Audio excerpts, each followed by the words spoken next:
This is Coda Radio, episode 508, recorded on March 13th, 2023.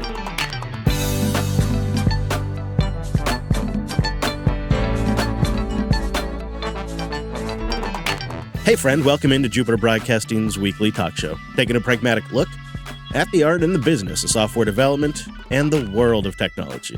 My name is Chris, and joining us perched once again back at his microphone of action, it's our host, Mr. Dominic. Hello, Mike. You know, Chris, I have to report an actual miracle. This is touched by an angel. If that angel was financial incompetence. I was resurrected. Nothing fuels my soul like the burning of banks. It just starts happening, and all of a sudden they're like, Mr. Dominic, what are you doing? Get back in the bed. And you're like, no, I feel incredible. Mr. Dominic, we're not ready to discharge you yet. And you're like, no, I must podcast. And here you are. It was like 2 a.m. last night. I'm laying in bed. Then it was like the bat signal. I'm like, I sense a disturbance in the force. Well, that was because I had a bat signal put outside your place. Oh, I appreciate it. Why does it look like Jar Jar? I think you know why it looks like Jar Jar. So then I do what all normal, healthy dads do. I turn on CNBC. And of course, it is 5 a.m, so you're in the weird end of the Asia block. And, they have Squawk Box Asia, right? The looks of terror that I got to witness, I was lapping it up like a dog. I'm declaring it Schadenfreude Day. Now I see why you want to put the feedback in the next episode, because we just got to get right into this. We got to talk about, this is crazy. This is a crazy morning. I've been up since 3 a.m. watching the news. Do you know, since we slacked each other this morning, more value has been lost since opening bell this morning, which it's roughly noon. I'm on the East Coast, right? So is New York. Then since the 70s, all because, well, you should maybe just say what happened. Should we back up? Yeah, all right. So as we are recording on Monday, the 13th of March, 2023, of course, by the time you're hearing this Wednesday, you'll have a bit more information than we do now. But over the weekend, the U.S. government moved in, took control of Silicon Valley Bank, which is the heart of VC funding for Silicon Valley.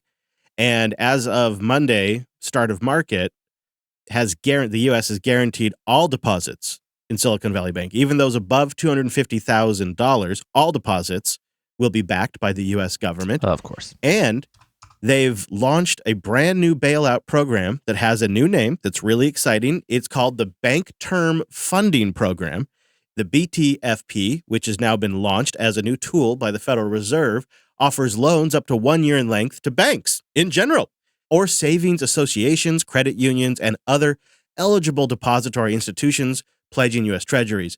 So they'll buy U.S. debt, and the government will then buy assets from these institutions at a discounted rate, but the Federal Reserve will actually pay full market price. So say you have, just to make it easy to understand, say you have an asset now because you're underwater and you need to sell it. The market would be willing to pay 80 cents. The Federal Reserve will pay a full $1. And you, of course, get to bank that extra profit. It's not a bailout, though. It's just them guaranteeing that everyone can withdraw their funds, even above $250,000, and it'll be paid for by the federal government. And they're just guaranteeing that they'll buy your assets that are underwater for the fair market value or above and pay you a little extra, but it's not a bailout. They're just giving you money and covering your deposits, but that's definitely not a bailout. So the weird shenanigans here, right, just to wind it back, is if you've ever been to a bank, which I'm going to assume everybody has, because how did you not? You'll notice there's that little gold plaque, FDIC, each account, each depositor, $250,000, right? You're insured, which means if the crazy guy who runs the bank just blows it up somehow, which they like to do, it's just kind of their thing. The federal government, the FDIC, will guarantee you dollar for dollar. So meaning, let's say you have $20,000 in a savings account, right? And, Jar Jar Bank goes under because a bank run by Jar Jar wouldn't last a week. The government's going to give you $20,000. It's guaranteed. The catch in that is, for whatever reason, the Biden administration has decided, even though the explicit legal guarantee is $250,000, they're going to make that number effectively infinite. For example, a company called Circle, who is amazingly in crypto, they're very big, has $3.3 billion in this bank, this Silicon Valley bank that's closing, that is being apparently guaranteed by the federal government. Well, can we pause? Just I see where you're going, and yeah, it's just infinite money basically they're promising. But let's pause right here, and we have to, before we go too much further, I think we have to address an elephant in the room. You just touched on it. Silicon Valley Bank was screwing around with a ton of crypto and green tech projects that never, ever had a shot of making a profit, right? So there is a big level of personal responsibility by the leadership of Silicon Valley that happened here. Like the fact that they were so integral to this ecosystem should have been better mitigated. There should have been more diversity. These supposed financial capital geniuses who call themselves capital allocators that make markets weren't smart enough to do the math and defer their risk a little bit. Like you think about what these guys were involved in, and because they specialized in VC funding, they gave loans to businesses that wouldn't otherwise qualify. Right. That comes with it a whole series of problems because now those founders, well, they need mortgages, they need car loans, they need lines of credit, and Silicon Valley does all of that, and it all stays inside the Silicon Valley Bank. Which is hyper unusual, right? So I bank with a regular bank because I'm in Florida. It's a regional bank here. They would not ever, I can guarantee you, give anybody a mortgage who is like, hey, I'm a startup founder. All my assets are basically stock options. Can you let me buy this, $400,000 house? They would say no. They would just be like, no, thank you. Right. Silicon Valley, they were taking warrants on people's shares, which is wild because and we're not talking just the consumer stuff was even crazier. It's like this weird thing where you had to be in the club in the area. There's some bacon that a few well-known VCs may have just got scared and put a bullet through their head. Peter Thiel took $40 billion out of them. He just all his companies, all his investments, his own firms, his founders fund. I want to be a little careful, right? They didn't do anything corrupt. This is not like a Sam Bankman-Fried, it's just lies. It's not just lies. SVB took on a lot of risk. They did some silly stuff. And they built a business around the assumption that rates would stay low. That's the killer. Right. Yeah. And that they wouldn't raise rates so fast. The Fed wouldn't raise rates so fast. And then because they built their business around that, they had like 120 bill in bonds. It's just that when they needed to go sell those bonds and the rates are where they're at, they took a big loss on bonds. Well, they were a forced seller. They had to sell to repay depositors. Yeah. Yeah. So that kind of kicked this whole process off. Word began to circulate that there was issues because Silicon Valley is a bunch of tight insiders. It's really incestuous. They start sending each other private messages. Then Silicon Valley Bank goes out, puts its portfolio public, and actually looks for funding from Silicon Valley insiders. And when they did that, when the bank started looking for that funding, the insiders all started texting each other, and it created a bank run. And a big group of Silicon Valley billionaires that are all tight and on Slack with each other and on WhatsApp and whatnot, all freaked each other out. And then those management firms that are run by those billionaires started calling their individual firms that they manage, that they own through their VC funding, basically, and started telling them to withdraw their funds. And within a matter of hours, something like nearly $50 billion was withdrawn from the bank. Classic bank run. It's a classic bank run. That's why I kind of want to distinguish it from the SPF stuff, or I'm sorry, because it's different, right? It is right. A little. So I know I kind of had a different take than you. I sort of feel like the 13-year or 12-year zero interest rate bender that we've been on, and is going to hurt. This is the withdrawals, right? This is going to hurt a lot. I think this is why you and I originally first started talking about rate hikes and unemployment, is because the second and third order effects that we're afraid of, this is it. This is exactly what I think motivated us to start talking about it in the first place on the show. Yeah, I mean, I can tell you just the whole environment is different now, right? It is, you know what? There's a lot less, I call it drunk fund money doing R&D projects, right? People are cutting mercilessly. I agree with Scott Galloway when he says boards and, VC-backed companies and big companies are basically looking for any reason to fire people or to let them go, right? And you can kind of thank Uncle Elon for some of this. the fact that Twitter still runs with what is it like a third of the staff now? It's I don't think he'll get credit, but I think he's in many ways like a spiritual trendsetter here of the honestly the curbing of the excesses, right? Like, I think I said that back in December or something. I really think it's if the market gets rough, what Elon did will be looked at as a model. And I don't think it'll be called the Elon model. And I'm not saying it's a good thing, but they'll look at it and go, well, look at this. They're still kicking. yeah. This is going to fundamentally alter the flow of VC money. Silicon Valley was a circular economy for the VCs. And because everything was just between accounts, funds could get moved around with some considerable ease. And basically every VC firm, even if Silicon Valley wasn't their main bank, had millions of dollars in there because they inevitably would have to move money in there and move it around in order to participate in that circular economy. This means now there's going to be a while the market figures out where that money goes, and it's not going to be as cheap as Silicon Valley Bank.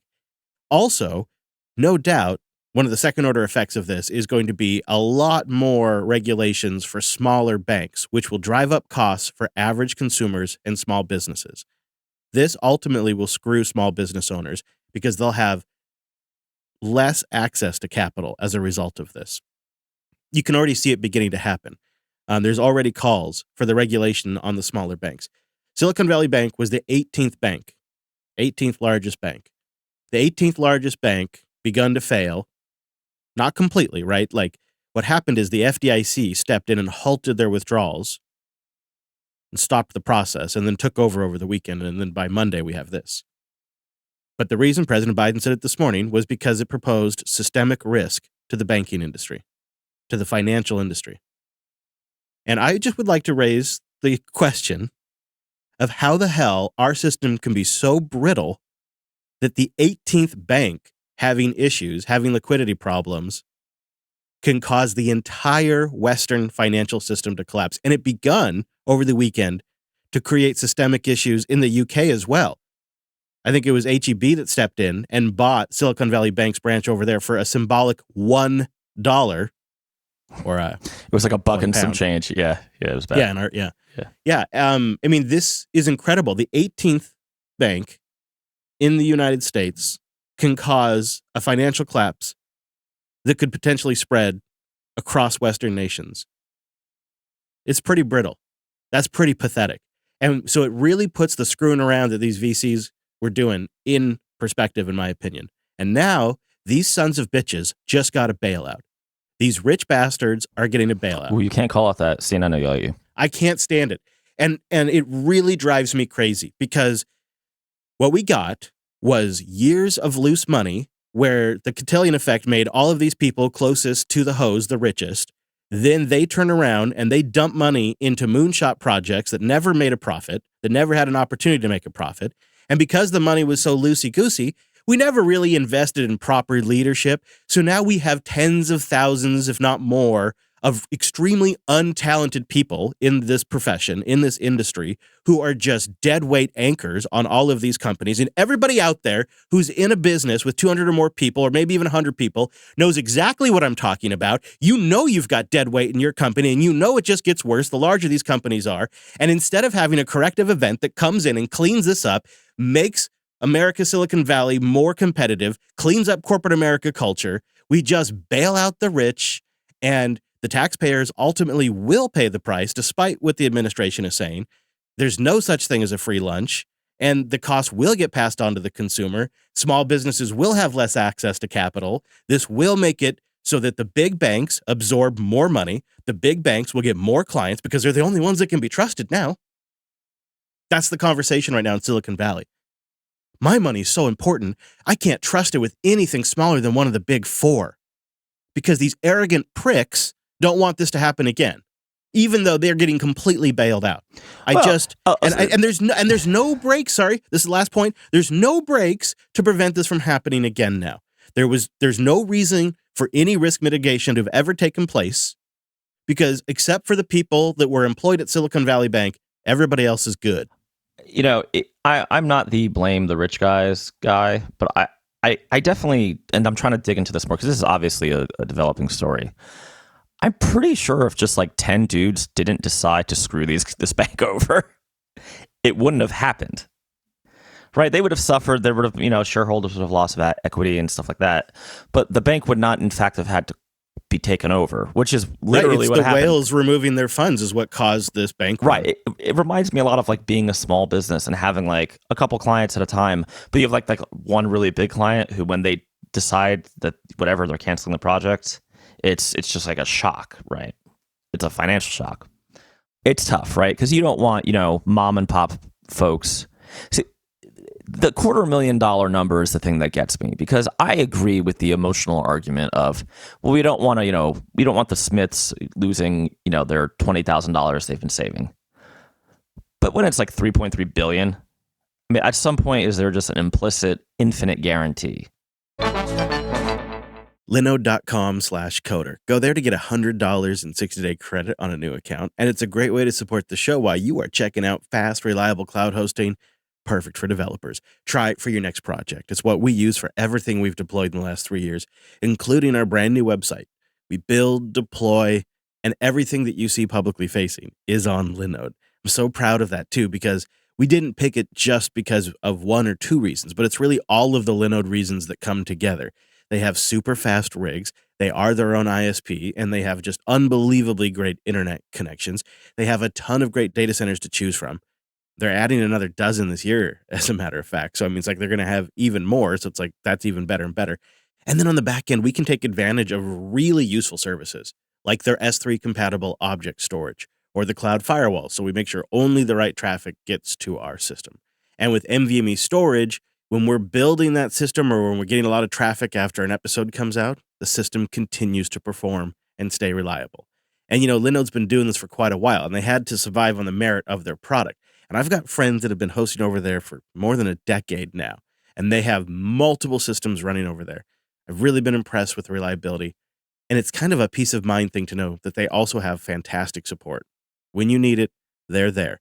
365 days, every single day of the year.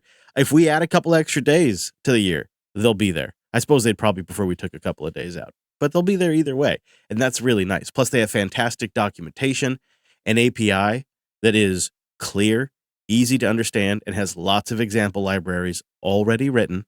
And of course, a UI that's simple and straightforward. It'll save you a ton of time. Just jump right in there and get to what you need, get the information, view your backups, things like that. Like I said, Linode's been doing this for nearly 19 years, so they've really figured out how to get it right. Go try it for yourself. See it for real, get that $100, support the show, and kick the tires. You just go to linode.com/coder. That's linode.com/coder. We have examples of companies like Roku who kept, almost $400 million in a single checking account at Silicon Valley. No risk mitigation there. No due diligence. Everybody knows about the $250,000 FDIC limit, supposedly. I think there's that element of it. I'd like to know your thoughts. Like, what about just not doing proper risk mitigation? Should they get bailed out too? Well, should they? They are, right? I mean, this whole situation is super weird. Is it smart to have all your company's assets in one bank account? I'm not sure that it is, right? When you're dealing with those sums of money, which neither of us certainly are, I feel like you have other options than, leave it all in a checking account. Yeah, clearly. You should be putting it all in crypto, these stable coins. Do I have a trip to the Bahamas for you? Oh, man. It's weird because, I want to say there's a bad guy, but, asking finance VC types to not be completely, predatory when they get a shot. It's like asking the alligator in my pond here not to eat fish, right? I agree with you there. I think, if there's blame to be had, it might be in Silicon Valley Bank management, but the Home Depot founder has a take. He has two takes, so let's read his first take. Again, I don't necessarily agree with this, but I want to hear your take on his take. Super hot, spicy takes. He says, quote, "I can't wait for President Joe Biden to get on the speech again and talk about how great the economy is and how it's moving forward and getting stronger by the day, and that this indication or that or whatever is just not true. So first of all, he works in like sort of, I think what he's trying to get at is this denialism about the reality of the economy. And I think I was also taking a crack at that approach when I mentioned that it takes just the 18th bank in the system having issues. And this bank is tiny compared to the top 4 banks. It takes just this bank, which like the most risky thing they did was buy bonds. Well, I guess that's not true, but one of the riskier things they did for their long-term assets was buy bonds. And you wouldn't think that would be risky. He says though that we just I think he's implying, and I kind of agree with him, that we're just going on pretending like this isn't a sign that things are beginning to break. Like this isn't obviously a sign that the Federal Reserve raising rates as fast as they have has had major consequences. Don't you think? Like this is it. Only nobody's going to acknowledge it. Okay, so this, yeah, no, but see, okay, the problem is not that this detox period hurts. The problem is that the economy was on heroin for 13 years. It sucks, but maybe it shouldn't have been, right? Maybe I don't even know what to say, right? Maybe you can't have zero interest rates for 13 years and not expect things to blow up when you have to. What else could they do? They have to. Sure, they could slow down, but it doesn't matter because this is already a self-fulfilling prophecy now, right? Companies are looking to cut. They're cutting investment. They're cutting people. It's where we are. To putting it on Biden, I wish people wouldn't bring the politics into this because a politician is always going to spin the best narrative they have for them. Doesn't matter if they're right or left, right? Like Biden's not going to go up there and say, well, things are pretty screwed up and we barely got this thing together. We couldn't get anybody to buy it on Sunday. We tried to do a sale, but nobody would buy it, which this is true. And so we ended up having to do this backstop program that we dare not call a bailout. And, hopefully we don't have to do it for too many more banks, right? Because it's going to get really gnarly if we do. He's not going to say that. No politician would. That would be dangerous. It would create a panic. So I think it's a little ridiculous that he's going after Biden for, basically talking like a politician does. I feel like this craziness was a bipartisan good time here, right? We really have never recovered from the housing crash in 8. No, exactly. And it's both sides. Okay, here's the last thing. Here's the one I wanted to get to, though. This is, I think, the spicier take. I just had to clear that out of the way because that felt like the elephant. This guy, his name's like Marcus something. Again, the Home Depot founder. He goes on to say, I feel bad for all of these people that lost all their money in this whole bank. It was more distressing to hear that the bank officials sold off their stock before this happened. It's depressing to me. Who knows whether the Justice Department will go after them? They are a woke company, so I guess not. And they'll probably get away with it. Yeah, he goes on to say that woke policies led to some of their worst investments and that because they are woke, they're not going to get in trouble for it. There is also that little detail he just slips in there about how they sold stock 2 weeks ago and issued bonuses to the staff the day that they... Yeah, I feel like if you were going to slap these guys, you just leave the liberal stuff out of it and say, hey, did you notice that all the executives sold their stock like a week ago? Because that seems to be the smoking gun he's going for there. Yeah, they did it probably right before they went public with the raising funds. Yeah, this is going to have a big impact on the tech sector, and I feel ultimately bad for the small development shop or the small business in general that's going to try to get access to funds over the next few years. Well, additionally, I keep hearing this refrain, and I think this is only going to make it faster, where VCs are not just going to be old guys who give you cash anymore. They're going to be almost like a WeWork for running the back end of a business. So like payroll, workman's comp, health insurance. And that might seem crazy. Why would the VC want to do it? It's actually cheaper for them. Think about it. And some small businesses do this already. There's, what do they call it? Not co-ops. They're these, where it's like one company is the company that pays you, but you work for not contracting. But they're basically like a HR, personnel management company that your company would hire. So you don't have to deal with any of like the payroll tax, whatever. You pay. Obviously, they make money. You pay an inflated rate. Think about the scale, right? Because it's a huge pain in the butt. That's running payroll, all this stuff, managing all the back end of business. You're a VC. You can plug founders in and out almost instantly. Because yeah, sure, the name of the company could be Chris's Spaceships LLC, or that would be Corp, right? Or Inc. But really, everybody's paycheck says, Mike's VC firm, limited partners, right? It's hard to explain, but it effectively makes the startups even more dependent on the venture firms. And it makes little things like getting in a fight with your Series A funder almost impossible because they effectively control all your operations. It's going to make the VC money tighter, so the ones that do get funded are going to have so much control, and it's going to consolidate the VC industry. I think it's going to take a couple years, but if you played this back in episode 700, I'm confident this will happen by then. And then I'm curious to know if you think we're going to see a really hard time for small businesses for a few years. In fact, I think my ultimate question to you, because I think I know where I stand, is if somebody came to you like privately, or they just like wanted to consult with you and they were sitting down over a meal and they said, Mike, I think I want to start a business and I think I'm going to quit a job and I'm going to go work for myself. Would you tell them don't do it right now? I would never tell them that. I mean, if you want to try, you try. I would tell them that it sucks that you didn't do it, 4 years ago. Yeah. Right? I think I would say wait. You I don't would think say I'd say wait. don't do it. I'd say wait. Don't do it in 2023. See how things are going in 2024. Start planning now. Start making, like a goal list and start working towards it. But don't do it right now. Like if something came up and you needed emergency access to money, there's no guarantee you could get it right now. And if you had to turn to venture, Mike just outlaid what a nightmare that's going to be for years. And then there's just the systemic risk of the recession that could be coming now. This just seems like it's just put more weight towards a recession. And we don't know if rate hikes are going to end anytime soon. So we just don't, it's like everything's just so unknown. And then you add this clear instability and what seems like a tightening access to funding and a more unsure customer market. I couldn't see how anyone, I wouldn't do it. I would at least wait to see how things are going in 2024. And I think 2023 is a lost year. See, I wouldn't go so far as to say it's a lost year. I would. It sucks to say this because it's kind of mean, and we all wish we could have been Adam Newman, really, or I do, right? Have nothing, just make it up, get a bunch of money, and somehow walk away rich.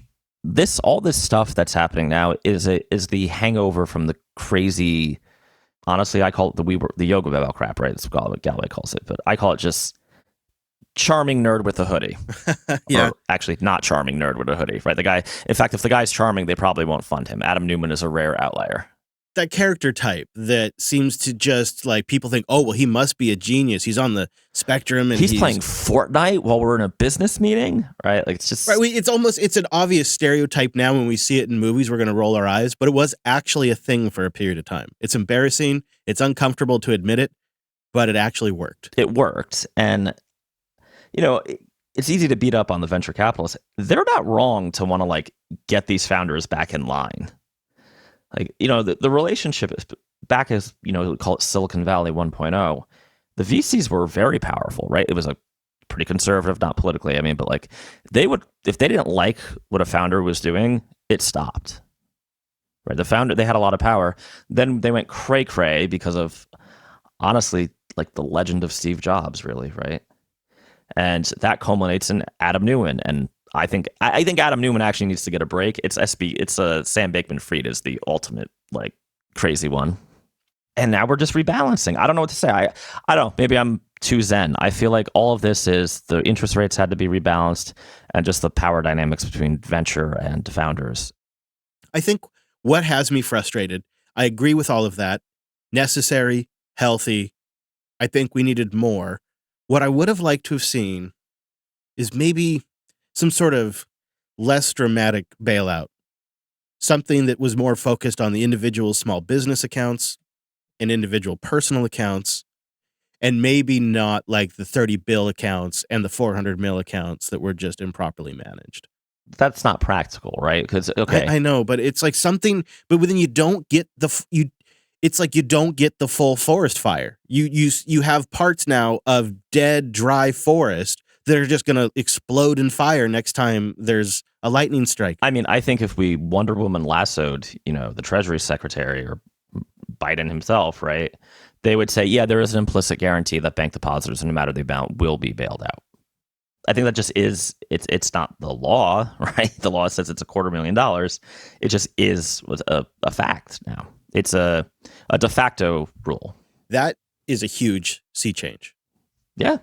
That's huge, right? Because some of these account numbers have gotten ridiculous. And supposedly the money to cover that is accounted for. And there is just no way enough money in that balance. It's something like, what, 29 billion or something is the account? I don't know. This all leads to one direction, and that's money printing. It leads to money printer go burr again. Well, I think we're going to end up going burr again anyway, right? Unfortunately, I just think, 12 to 13 years is way too damn long.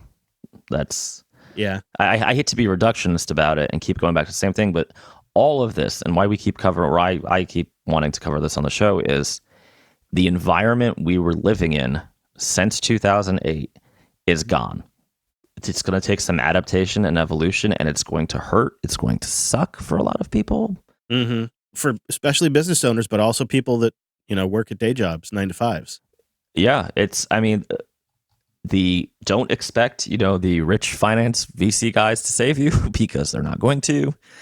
And look at the alternative though. If Biden had just said, and really, there's a whole team, right? But I'm not doing it. Everybody gets $250,000 if you have that much money. Otherwise, everything burns. They would be pillaring him in the New York Times, on CNN. Yeah. The loss of value in people's 401ks. They have no choice. Yeah, pension funds. You can't. Unfortunately, the problem isn't that like the banks are corrupt. Like it's not evil, right? There's not a smoke-filled room. Right, it's right. The banks have proven that actually we are systemically important. And it's just everyone playing to their incentives. Well, right. They privatize gains and socialize losses. That's what we've done here, and we'll continue to do it. The politicians are incentivized because they want to get reelected. They want to do things that make them popular, and they don't want to be the politician that was in charge that oversaw, the destruction of the Western economies. Yeah, and it would have destroyed. It would have done a lot of damage. It'd be amazingly. I just logged into CNBC again. Burn, baby, burn. Signature banks going First Republic. Like, you have a point that the 16th or 14th, whatever it was, 18th, it is just having this insane domino effect. It's precarious and pretty wild. And we have this new era now. We've had these special purpose tools that the Fed will spin up, and now we have the era of the Bank Term Funding Program. We're going to hear about the BTFP. Like we used to hear about quantitative easing all the time, and all the other programs that they've done. I don't want mass destruction. At the same time, I feel like I have this strong urge for a healing and a cleansing that needs to happen. And I just want to see that. Are you about to? Is it purge time? Did I hear the siren? I feel like it a little bit, and I don't want to see that either. It feels like we've basically removed risk. Like once everything settles, it's going to create it's going to create an environment where these guys can just go crazy risk on again.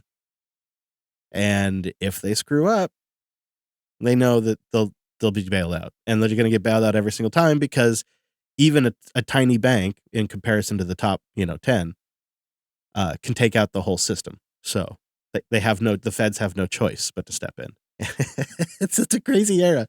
Yeah, I mean, so the worst thing that's going to happen to the other banks, right, is, and this, I think this is a little bit of sleight of hand on the Treasury Department, but apparently, they're doing a special assessment of federally insured banks from the FDIC. Should the FDIC incur a loss? What they're saying is they're going to pass the hat, right? So but the FDIC gets to say, like, did you incur a loss? I have a feeling their incentives are going to be to say they didn't, right? It's almost like if, you could drive as fast as you want and the ticket's only $5. Right. Because I don't think Bank of America, Goldman, or any of the other big ones are going to care. Oh, our little buddy in California blew himself up. All right, sure, we'll pitch in, here's $1 million, FDIC, go away. Well, and ultimately it's going to be more business for them, because the money runs to where it's safest and best taken care of, and so it's running to the bigger banks right now. When these people took money out of Silicon Valley Bank, they moved it to one of the top 4 banks. So the bigger banks are getting these accounts. It's weird that nobody came in to buy Silicon Valley Bank, though. Yeah, they tried. There must be some nasty stuff on those books because the government was definitely there. The guys from the Treasury Department, like, hey guys, we want to sell you a bank. Yeah, I also think nobody wants extra exposure to crypto and green tech right now because you have deglobalization from the effects of Ukraine, China, Russia, India, all that going on. And then you've got obviously the risk of crypto right now and the general negative attitude from the banking industry towards it. I don't think any of these banks want to take either one of those problems on. Yeah, I think I see that. I mean, I know the green tech stuff. There's been there was a lot of whisper of like people are kind of sitting on the sidelines because they think the federal Build Back Better was supposed to happen, right? The federal government was supposed to just like make the money printer go burr and do a bunch of incentives. And and then these companies would conceivably get, a bunch of sales to those initiatives. Well, a bunch of sales, but also like straight grants, loans, right? Right. Projects, contracts. That did not happen. Yeah, I'm putting it all in J-Coin. Go, Jar Jar. It's gonna be great. Tailscale.com/coder. Go on now. Get over there. It's great. It's going to get you up to 20 devices for free on a personal account just by going to tailscale.com/coder. All right. If you're over there now, you're supporting the show too. We appreciate that. Well, if you don't know, Tailscale is a zero config VPN that you can get up and running on any device in just minutes. It makes traditional VPNs seem old and busted. Tailscale lets you easily manage access to private resources. I do that with my buddy Alex. And quickly SSH into devices that are on your network using Tailscale SSH. And most importantly, you can get to any of your systems securely from anywhere in the world.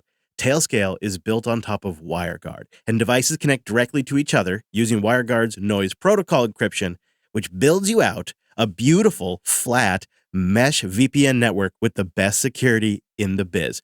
You can get it up and going in just minutes. Doesn't matter if it's a mobile device, a Raspberry Pi, a full-fledged desktop computer, or a VPS.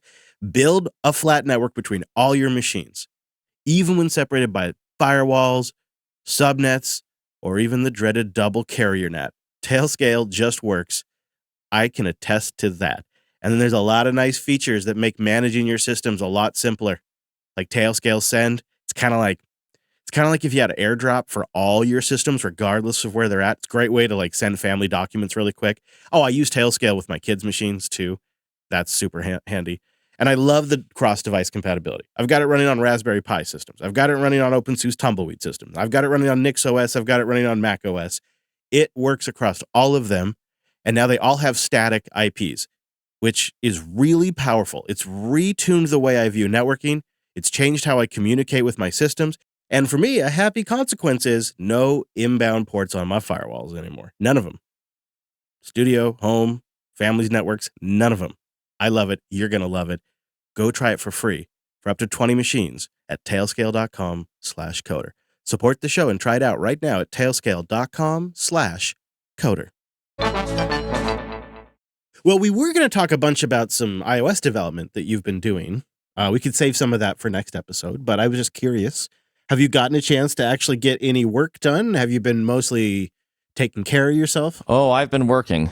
Have laptop will travel, right? So I have been working C++ and Objective-C, baby, all day long. And you haven't lost your mind. You're feeling good? Oh no, that's been gone for a long time. I'm not even worried. I mean, I will say that I'm actually opening a digital Objective-C only bank. Makes sense. If you want to do a transfer, you have to enclose it in brackets. You have to match your brackets correctly. Can I invest? This sounds like something I should invest in. Honestly, it's safer than a lot of the things out there. I'm just saying, right? No, yeah, it's been going good. It's there's something I'm going to talk about a little more maybe next episode or maybe in a week. There's something jarring about the elegance and beauty of Objective-C being right next to C++. Just going to let me have that one. Well, I'm curious. I want to hear you keep going. I'm laughing. It's, Objective-C, it flows, right? It's like poetry where C++ is like cleaning up vomit with sawdust. Oh, okay. I see. There you go. That's it. I didn't even mention Swift yet. 407 boosts to go. Gilgalrath came in. Get ready for this. Holy smokes. Brace yourself. I'm not ready for this, but it's true. 203,000 sats. Hey, rich lobster! I've been listening since the early days, maybe back when you and Noah were running around with cameras and microphones, handing out USB sticks. Happy episode 500. Coda Radio. Thank you. Thank you, Gigaworth. Noob Steve came in with 45,000 sats. Nom nom. Thank you, sir. I hoard that which your kind covets. Noob wanted us to know that he has got his robe and he is hyped about it. So I did a meetup 2 weeks ago as we record now. Everybody here at JB showed up in our Coda robes to the meetup. The awesome thing about it is we didn't even pre-plan it. We all just brought our robes. Wes showed up with his robe.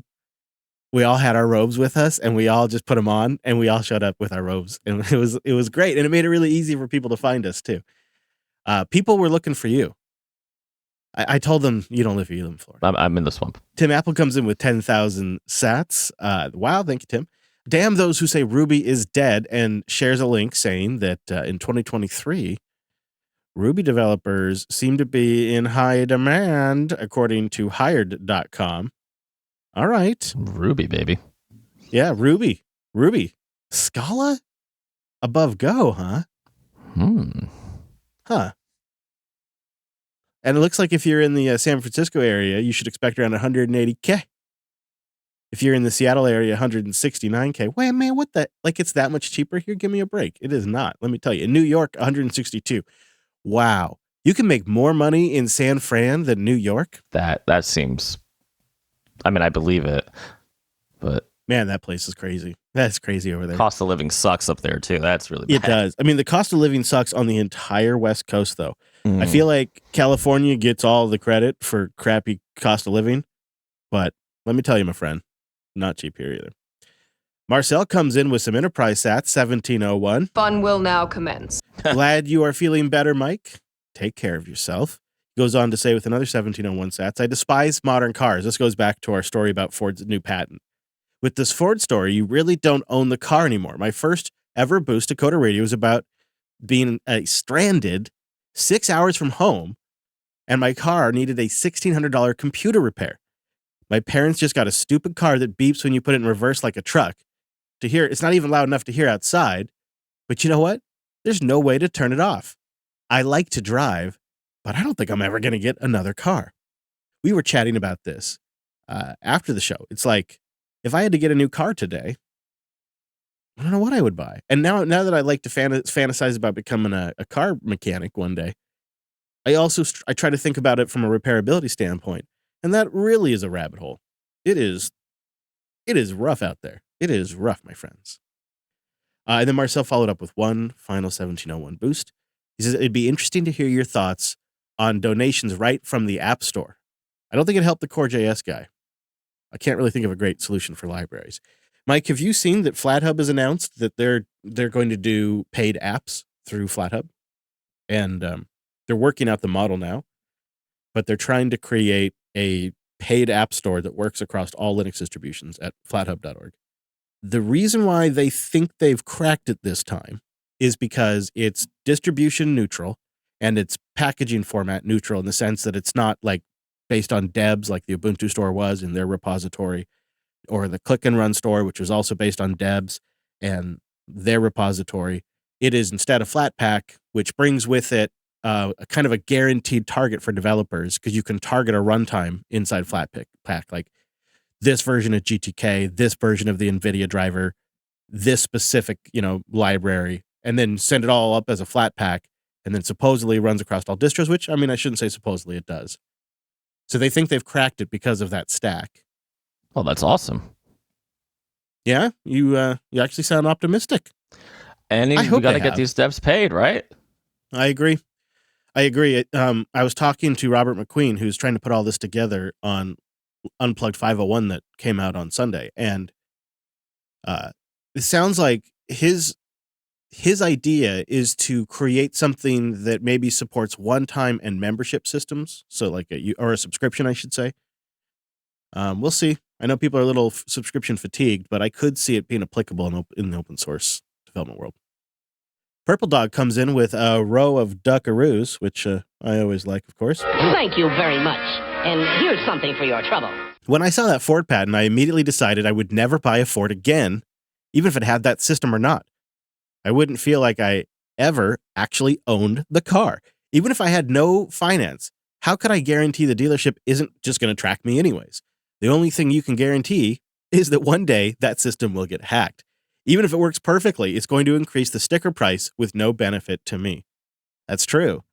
That tech also adds weight, and I know that sounds like a silly thing to say, but in the world of EVs, every ounce matters. It adds complexity to the computer system. It's more software. Is Ford going to send out updates to that tracking system? Are they going to do over-the-air upgrades to make sure that any vulnerabilities get patched? Are they going to accidentally carjack somebody? I think so. Yeah, it's almost like that's guaranteed to happen, right? Yeah. Oh, what a wild world we live in. The Golden Dragon comes in with a row of ducks. He says, quote, the wiring is provided by the Linux Foundation, talking about the centralization of open source. He says, that was a savage moment, but you aren't wrong. I also agree with Mike here. Time is valuable, and we all have a limited amount of it. Even with me, my normal job, I barely have enough time to do my side biz, and that super stinks. And he says, but if I've learned anything over the last 12 years, this is an additional row of ducks, it's that taking time for yourself is very important. However, how does one acquire that time when life goes burr? Great show. It does feel like that. I try to keep perspective, but if you and I are lucky enough to make it to like 55, 60, 65, we're going to look back at this time as like, great, right? Don't you think? I hope. Maybe. I mean, that would require the country not to implode. Yeah. Well, maybe we'll look back and be surprised we survived. But I always look back and think, my kids aren't going to be living with me. They're not going to be around. They're going to be off having their own lives. I imagine it's going to be like just a couple of shows left at JB, whoever survives. And, that's it. It's going to be really simple. And I'll look back and think there was so much going on. And of course, by then, we're all living on a Bitcoin standard because eventually people have taken enough pain. Well, no, I think just Microsoft Tay/Sydney takes over and that's it. Yeah. We all get our entertainment by passing summarized messages back and forth via chatbots. I think it's going to be nice, honestly, because that's all I really got time for anyways. Yeah, I mean, that's fine. If you want to send a boost into the show, I honestly think that, you could go get, here's what I'm going to just recommend. The recommended path for me is getalby.com. You get Alby, you top it off, and then you go find Coda Radio on the podcast index, and you just boost in from the webpage. However, that's my disclaimer, so you don't have to switch podcast apps. However, there are rumors floating that several very popular podcast apps will be adding value for value support in the future and other podcasting 2.0 features. So I'll update you on that. One that I've loved for years is working on it right now. But there's a bunch of brand new apps that are really pushing the edge of what podcasting apps can do at newpodcastapps.com. Podverse is pretty great. It's GPL. It's cross-platform. I'll be playing a podcast on my Nexus and I'll hit pause and I'll lose it. I'll set it down somewhere and I'll lose it, but then I'll find my iPhone. I'll unlock my iPhone. I'll open up Podverse and I'll just resume the podcast.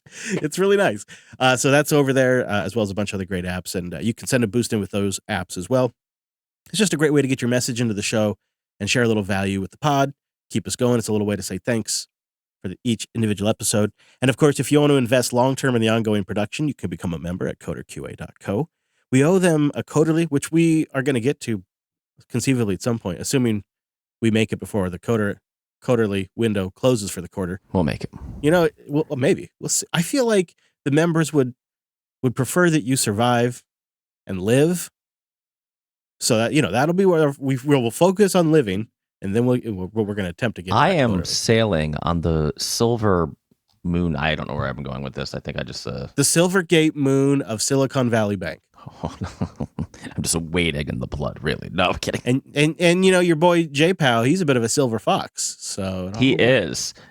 Speaking of silver foxes, Bill Ackman, if you want a really funny, kind of weirdly hysterical Twitter thread, he's got you. Yeah. Also, since when can you do like 2,000 word tweets? Oh man, I know. And boy, are these guys you taking advantage of it. I'm like, have you guys heard of a blog? You could just do that. It'd be much easier to read. If you want to see a grown ass adult man, rich as a nation, have a meltdown on Twitter. It was bad. It was. It's a good weekend for it. He was real upset. So yeah. Yeah, it was interesting. I found it kind of compelling all weekend long, watching all the hot takes. kind of digesting what was happening, and then ultimately to see it all go down this morning as we record. And ultimately to see the only possible outcome being the one you didn't want that to happen. Yeah. Anyways, members, coderqa.co if you want to sign up. Thank you very much. Or jupiter.party if you want to sign up for the whole network. Mike, is there anywhere you want to send the good people this week? I'll go to @Tubanuku on the Mastodons and the Twitters. Hey. All right. @Coder Radio Show on the Twitters, @Chris Last for me. So there. Of course, links to what we talked about today will be at coder.show/508.